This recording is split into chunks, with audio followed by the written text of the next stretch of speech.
Hello and welcome to What the F*** Just Happened Today, your essential guide to the daily shock and awe in national politics. I'm Joe Amditis. Let's get to it. It's Tuesday, November 28th, 2023. Welcome to day 1043. The truce between Israel and Hamas entered its fifth day after 12 additional hostages held in the Gaza Strip were released in exchange for 30 Palestinians held in Israeli prisons. Under the current truce, Hamas has released 81 hostages, while Israel has freed 180 Palestinian hostages, many of whom were detained but never charged with a crime. The United States, meanwhile, urged Israel that any offensive in southern Gaza after the truce must be designed to avoid significant further displacement of Palestinian civilians. More than 1.7 million people have so far been displaced in Gaza, where health officials say the death toll has surpassed 14,500 people since the start of this most recent conflict. The World Health Organization also warned that disease may kill more Gazans than Israel's bombardment if the enclave's health system is not repaired. The UN added, the humanitarian situation in Gaza remains catastrophic. Moving on, Hunter Biden offered to testify publicly before the House Oversight Committee in response to a Republican subpoena.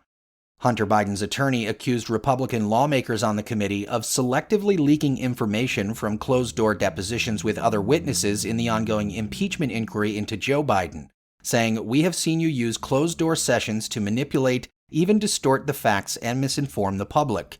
We therefore propose opening the door." House Oversight Chairman James Comer, however, rejected the idea of a public hearing, saying Hunter Biden is trying to play by his own rules instead of following the rules required of everyone else. That won't stand with House Republicans. He added, "We expect full cooperation with our subpoena for a deposition, but also agree that Hunter Biden should have the opportunity to testify in a public setting at a future date."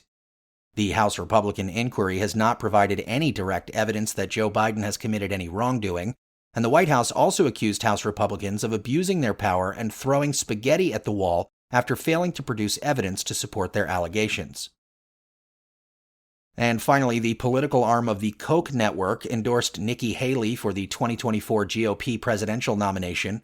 Americans for Prosperity Action said it believes that nearly 75% of Republican voters are ready to move on from Trump, despite the fact that Trump, the twice-impeached former president who tried to overturn the 2020 presidential election results and encouraged a deadly insurrection at the Capitol and is the subject of 4 felony indictments, having a commanding lead in the race for the GOP nomination in virtually every poll with less than 2 months before the Iowa caucus. Americans for Prosperity Action said the Republican Party has been choosing bad candidates who are going against America's core principles, suggesting that Haley offers America the opportunity to turn the page on the current political era. That's all for now. You can find the links and sources for all of these stories on the main website. And as always, visit whatthefjusthappenedtoday.com for the latest news and headlines. Until next time, I'm Joe Amditis.